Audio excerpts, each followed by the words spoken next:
Look up tonight and pretend, just for one breath, that the bright visitor near the sun isn't a comet at all.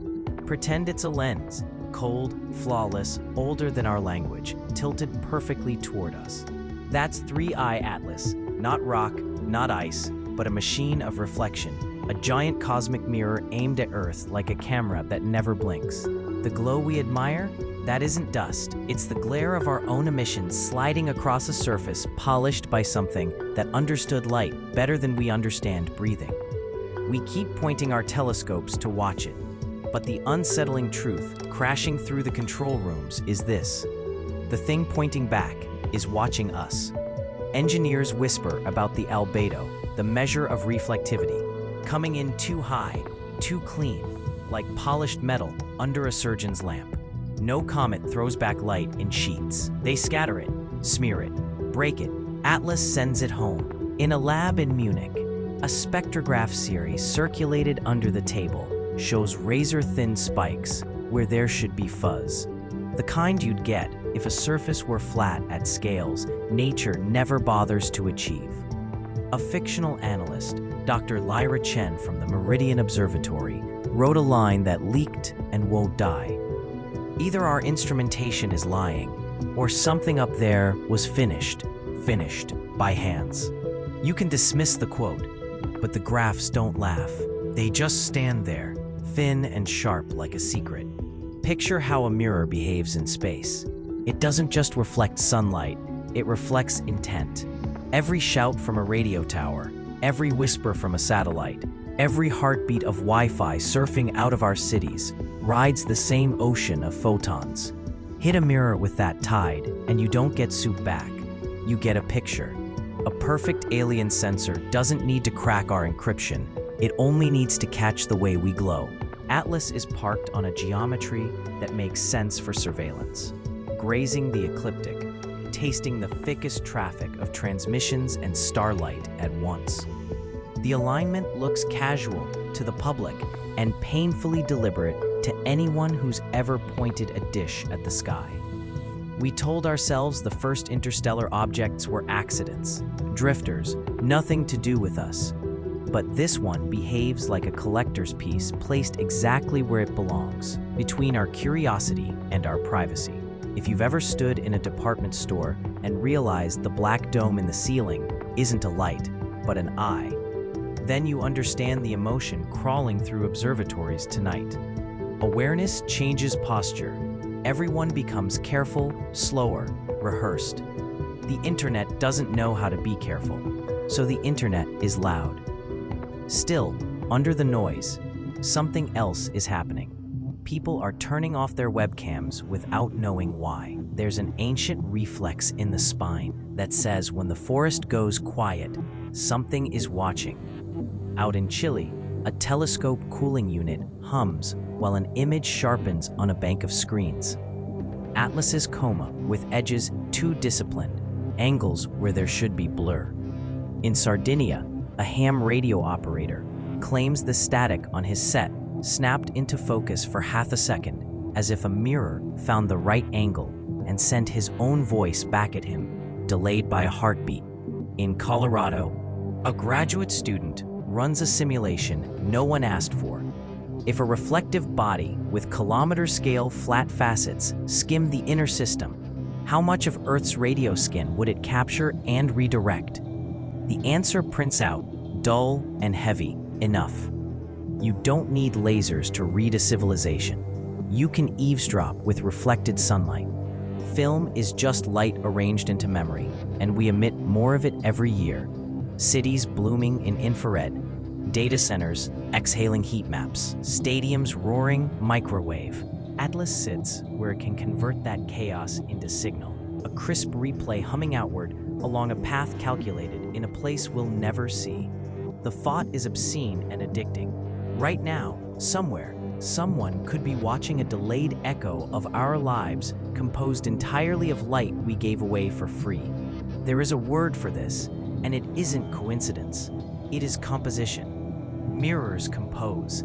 They frame. They decide what is in and what is out. If Atlas is a mirror, then we are framed. That makes our planet a set, our skies a ceiling, our days a program slot. Maybe that's why the photos of Atlas look different every time. The show keeps changing, the angles keep improving, the mirror keeps learning what to show. It is the most terrible camera because it needs no permission and leaves no lens cap to find. It's just there, bright as confession. So let's stop calling it a comet in this room. Call it what our instincts already have, the great camera in the sky. Call it a machine for turning Earth into content. Call it the glass that swallows our noise and spits out a portrait for distant eyes. When you wake up tomorrow and open a curtain, picture the being leaving your window, traveling to a thing that does not blink, a thing that never gets tired, a thing designed to make our private world public to whatever waits on the far side of dark. We bought the lights, we built the signals, it brought the mirror. And if you feel watched, it's because, at last, we are. Imagine a galaxy so vast and so old that our entire history fits inside one of its heartbeats. Now imagine a civilization living there, far beyond our reach, with technology so advanced it can build a mirror the size of a mountain, launch it between stars, and position it perfectly to face a small blue planet. That is the nightmare blooming inside observatories tonight. 3i Atlas isn't drifting through space. It's filming a live broadcast. Every war we fight, every song we upload, every meme, every whisper, even this moment, carried on a tide of light and radio, is being gathered by that cosmic lens and sent back to an audience we cannot imagine. This isn't just a metaphor.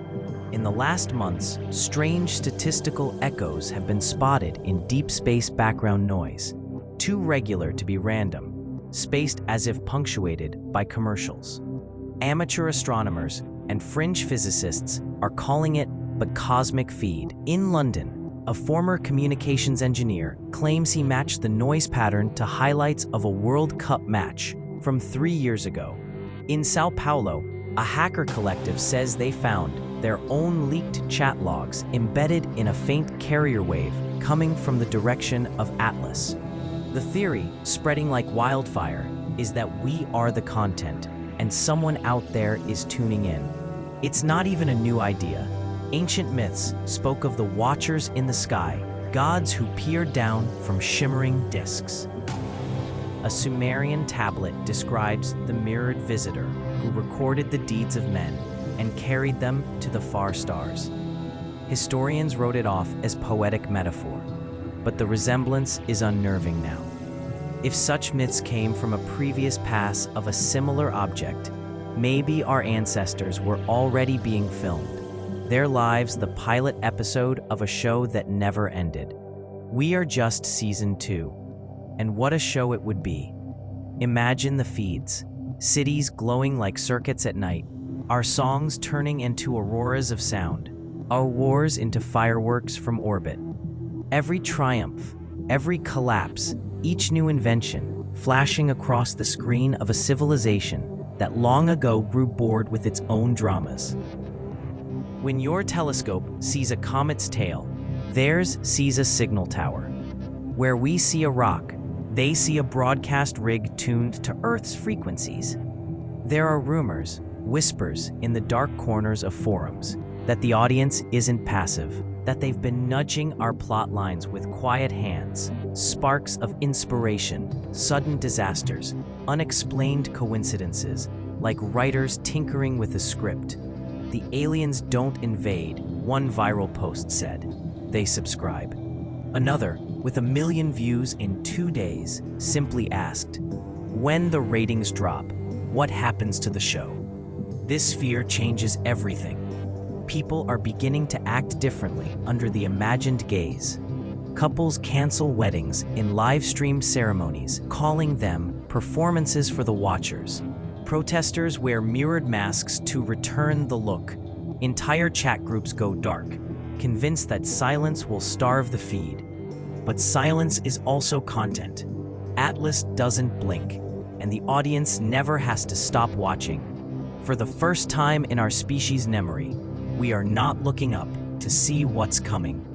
We're looking up to see who's looking back. A cold mirror hung between stars may be the first and only proof we are not alone. And the proof is that we were never private. For decades, Earth has been leaking signals like a cracked aquarium leaks water. Every FM song, every emergency beacon, every GPS ping climbs into space as a faint ripple. Astronomers have always assumed those ripples vanish into the cosmic background, scattering and fading, impossible to hear again. But something changed the moment 3i Atlas appeared. The ripples came back. It started as a whisper on a ham radio forum. An operator in rural Canada claimed his shortwave receiver picked up a fragment of his own voice, transmitted 2 days earlier, coming back from the direction of Atlas. His post was mocked, but the thread exploded. Within weeks, more hobbyists joined. A Chilean telescope team posted screenshots of pulses in the 1.6 gigahertz band, Earth's GPS frequency, reflecting off the comet with unnerving precision. A university in Poland accidentally published a spectrogram showing a repeating spike at 7.83 hertz, the same resonance some conspiracy theorists call the heartbeat of the planet. None of these signals should have bounced back so clean. Natural bodies scatter, they smear, they fuzz. Atlas returns them like a dish tuned to the exact shape of our chaos. Engineers call it impossible. Theorists call it surveillance. In one leaked memo, a fictional systems analyst named Dr. Pavel Kincaid at the International Deep Space Network allegedly wrote, "We're getting echoes with less than 1 second jitter over 10 AU round trip. That can't happen without an active array." In plain words, he was saying, Atlas isn't just reflecting, it's processing. It knows what it's sending back. The most unnerving part isn't the reflection of new signals, but the return of old ones. One lab in Australia, running correlation software, claimed to hear fragments of Cold War broadcasts embedded in the noise, presidential speeches, half-forgotten jingles, even a lost Apollo mission's telemetry stream. As if the mirror had been recording us all along and is now playing back highlights to itself. It's like shouting into a canyon, one student wrote, and hearing your grandmother's voice echo back. Meanwhile, big science is doing what it always does, denying everything. Official bulletins call the reports artifacts of overzealous data mining. But a strange kind of panic is creeping into the language of the disclaimers. Phrases like non-standard reflectivity and unexpected coherence are slipping into otherwise dry press releases. People notice, they screenshot, circle, share. The idea that a comet-sized mirror is archiving Earth's radio skin for an alien audience is becoming less fringe, more default. This is not just a physics problem anymore. It's a psychological one. Knowing your own voice might be echoing off something non-human somewhere in deep space changes how you speak. Radio DJs in New York are joking into their microphones. "Hello, aliens. Enjoy the show." Pilots sign off with cryptic messages, calling Atlas Big Eye. A viral video shows a child whispering into a walkie-talkie and then pointing at the night sky, claiming to hear it smile. The deeper you go into the data, the more deliberate the pattern looks. One analysis claims that every time Earth transmits a burst of signals, like during a global event or major sporting final, the comet's reflected emission spikes, as if opening a wider channel. Another graph shows faint modulation at intervals matching prime numbers, a classic signature used in SETI as a marker of intelligence. The implication is monstrous. The mirror isn't passive, it's curating. And then came the strangest echo yet. 3 days ago, a network of amateur radio astronomers recorded what appeared to be a brief transmission in English, not from Earth, but from the sky, bounced back with a delay that matches Atlas's position. Only 2 words, tinny and warped, but clear enough to transcribe. We see. Whether it was a prank, a glitch, or something else. It spread like wildfire, downloaded, slowed down, remixed, turned into an anthem called Echoes of the Mirror. It hit 1 million plays overnight. Now every blip of static feels like a message, every hiss like breathing. The line between science and story dissolves as people stare at the same bright point near the sun, wondering not what it is, but who might be on the other side, listening. And if these echoes are real, then Atlas is not only a mirror, it's a mouth speaking back. What if every moment of your life, every word you've ever said, every private thought whispered behind closed doors wasn't just your own? What if your choices, your mistakes, your victories were never really private at all, but episodes in a long-running spectacle for an audience so far away you'll never see them? This is the nightmare that is starting to take root as people stare at 3i Atlas. It isn't just a comet. It's the ceiling of a stage we didn't know we were standing on. A flawless reflector hanging in space like an unblinking eye, turning our planet into the set of a cosmic reality show. The idea started as a joke, Earth's Truman Show, but it's no longer funny. Once you accept the possibility that Atlas is a mirror, everything looks different. Those strange echoes, they're not random. They're replays, edits, cuts of our own lives, stitched together for someone else's entertainment. That odd delay in your favorite live stream, maybe not lag, but a producer cue. The feeling that coincidences keep nudging you onto new paths? Maybe they're not coincidences at all, but script notes. The mirror doesn't just record, it directs, it frames, it feeds back. Psychologists are seeing a new phenomenon they call stage syndrome. People reporting a creeping sense of being observed, even in empty rooms, as if an invisible audience is applauding or booing their every move. A bank teller in Frankfurt stopped mid-shift, whispering, "I don't want to be in the episode anymore." A teenager in Manila destroyed his phone on a live stream, saying, "Stop filming me," to no one in particular. Across forums, the same question keeps rising. If they're watching, can they also edit? Conspiracy groups insist the editing has already begun. They point to sudden viral trends, unexplained stock surges, memes that appear simultaneously on opposite sides of the world. To them, these aren't cultural coincidences, but plot devices inserted by the watchers to spice up the season. One post that's gone viral claims the last 3 global crises were rating stunts engineered to keep the alien audience from switching channels. It sounds absurd, but when you live under a cosmic mirror, absurdity starts to feel like normality. Even mainstream anchors are starting to lean into the language. Nightly news segments slip in phrases like "our ongoing story" and "the world's current episode," as if the newsroom has become part of the script. Musicians release songs titled "Don't Watch Me" and "Audience of the Stars," while protesters carry signs that read "Cut the feed" instead of "Stop the war." It's no longer just paranoia, it's culture shifting under the weight of an imagined gaze. And somewhere above this blue stage, Atlas drifts, silent and brilliant, like a boom mic you can't swat away. Each day the sense of enclosure grows. People hesitate before speaking aloud, afraid of giving content away. Lovers turn off their lights at night, not for privacy, but for the thrill of defiance. There is a strange intimacy in imagining yourself watched by something not human. Every sigh, every gesture, every tear becomes performance. For some it's terror, for others it's a drug. This is the real trap, not the reflection, but the rewriting of self.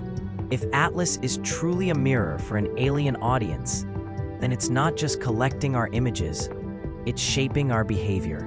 We are becoming characters in a show we never agreed to join, aware of the camera, but powerless to leave the set. And if the ratings matter more than the reality, then the script can take darker turns. People online whisper a new question late at night, one that chills even the skeptics. If the show ends, what happens to the cast? At first, the rumors about intercepted data sounded like urban legends, whispers of shadowy hackers catching secret transmissions from space, spectral blips that made no sense. But then screenshots began to circulate. Lines of hex code, waveforms in neon colors, timestamps matched to Atlas's position in the sky. The story went viral because it had the perfect hook. What if the mirror isn't just reflecting? What if it's replaying? The claim is simple and terrifying. Somewhere inside its gleaming shell, 3i Atlas is holding on to what it's been collecting, and now it's sending it out again. Not to us, but to something else. Hidden frequencies is what the underground boards call it. According to one leaked analysis, the object emits bursts of energy at frequencies no natural body should produce. Ultra-narrow spikes, right on the edge of what our receivers can pick up. Timed like clockwork at intervals of 3 minutes 17 seconds. Each burst contains modulated packets of our own broadcasts, fragments of news anchors, snatches of pop songs. Even a distorted, leaked documents began surfacing on obscure corners of the web, like ghost ships emerging from fog. Not PDFs or scanned memos, but shaky screenshots of government dashboards, internal emails, redacted briefings, stamped Solar Surveillance Initiative. One, supposedly from the European Space Agency, displayed a headline no one could ignore: Atlas Mirror Array, ongoing data return. Another, attributed to an internal NASA working group, listed probability of non-natural origin, 72%, next to a column labeled spectral coherence of reflected transmissions. No one could verify their authenticity, but the timing was perfect, right when public trust was collapsing and the sense of being watched had become global. People began to believe not only that agencies knew, but that they'd known all along. Retired scientists spoke off record to tiny podcasts, claiming security clearances prevented them from telling the world what they'd seen through classified telescopes. A fictional former contractor named Aaron Malkov told an interviewer, "It's not about what Atlas is sending out. It's about what's coming back in. Governments are collecting the reflections like a free intelligence feed." The clip spread faster than it could be debunked. Official press releases tried to stem the panic, but only fanned it. Spokespersons repeated the same phrases: no evidence of surveillance, natural body, public data sets. But their voices were clipped into montages on TikTok, showing their eyes blinking out of sync, or their smiles freezing like masks. Users captioned them with NPC glitches, and they know we know. When one agency accidentally tweeted an image of Atlas with a perfect rectangular glint on its surface, it deleted the post within minutes. The screenshot is still circulating with the caption. The camera shows its lens. In city squares from Buenos Aires to Berlin, protesters held up placards shaped like mirrors with the words "Look Back" painted across them. Hackers replaced the home pages of minor government sites with looping GIFs of Atlas slowly rotating, its tail morphing into an eye. A group calling itself the Shattered Glass leaked what it claimed were audio files of intercepted transmissions from the comet. Static that, when sped up, resolved into voices whispering numbers and prime sequences. Whether hoax or not, the files triggered a wave of sleeplessness and paranoia. People left radios on at night, hoping to hear their own names drift back from space. Inside laboratories, silence. Staff signed non-disclosure agreements, thicker than phone books. Friends noticed scientists going pale, speaking in half sentences. In one viral thread, a spouse of a solar physicist wrote, "He comes home smelling like ozone and keeps asking if the curtains are drawn." Someone replied, "They aren't curtains, they're mirrors." The narrative is reversing. The question is no longer, is Atlas watching us? But are we secretly watching ourselves through Atlas? The idea that governments could be using the mirror as a cosmic listening post, letting alien tech do the work while they skim the data, is more seductive than the official comet story. Conspiracy forums show diagrams of signal paths, claiming agencies have built ground stations tuned to the backscatter from Atlas, effectively turning the comet into an orbital spy balloon with a star's power source. In the background, the object drifts closer to perihelion, brightening with each day. No one knows if the leaks are authentic, if the glints are just ice, if the audio files are a prank. But the damage is done. People believe their governments know more than they're saying, that the mirror is real, that Earth has become a theater with two audiences, one alien and one domestic. And somewhere above, in the vacuum no one can reach, a bright point hangs and waits, reflecting everything back at us, a silent witness to the panic it created. The stage lights are still on, and the actors have started to improvise. It's no longer a rumor whispered in dark corners of the internet.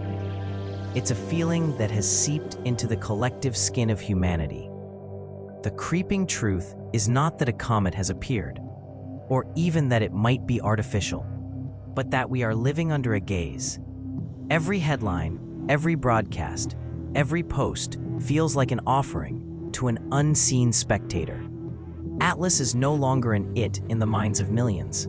It is a who, a silent witness orbiting our lives, reflecting our light back toward a darkness we cannot fathom. In plazas and subways, people look up at the daylight as though it were a lens. The air itself seems different, as if charged with a static you can't hear, but can almost taste. Conversations hush mid-sentence when the sun slips behind clouds. Not because the light changed, but because the performance did. It's an instinct older than language. When you're being watched, you move differently. And now an entire species is moving differently, unconsciously tilting its face to the sky, wondering what's on the other side of that mirror. Psychologists described a global case of spectator awareness, a mass shift in behavior where people perform their routines with an imagined audience in mind. In Moscow, a cab driver confesses into a dashboard camera, "I talk louder now, like someone's grading me." In Mumbai, a group of school children sits in a circle, writing letters to the ones watching and sending them off tied to helium balloons. In Chicago, a street preacher points at the sky and shouts, "Your confession booth is orbiting the sun." The footage goes viral, captioned, "He's not wrong." And then there are the messages. Across ham bands and encrypted chat rooms, fragments of reversed audio and slowed-down echoes are being stitched together. Some claim they form words. Others hear only noise. But the phrase that keeps surfacing is always the same. "We see you."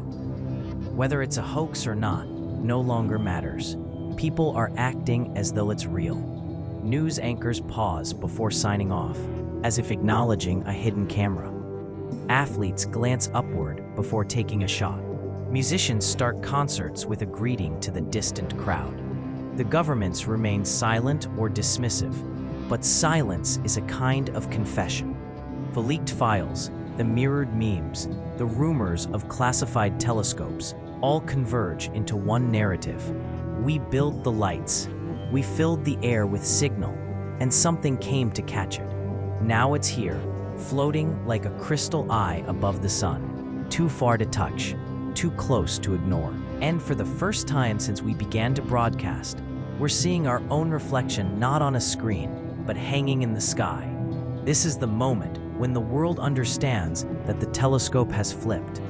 We are not observers, we are the observed. Our planet, our lives, our histories, our content streaming through a cosmic lens. And the worst part of that realization is not terror, but inevitability. We never signed a release form. We never agreed to be characters, but the show has been running for a very long time, and it doesn't stop just because the cast notices the cameras. So people look up. Some pray, some wave, some weep, and somewhere far away, whether it's a city of alien watchers or just the echo of our own broadcasts, someone, something, some intelligence may be watching back. The comet glints, a silver eyelid catching sunlight. It doesn't blink. It doesn't need to. We are not watching Atlas. Atlas is watching us.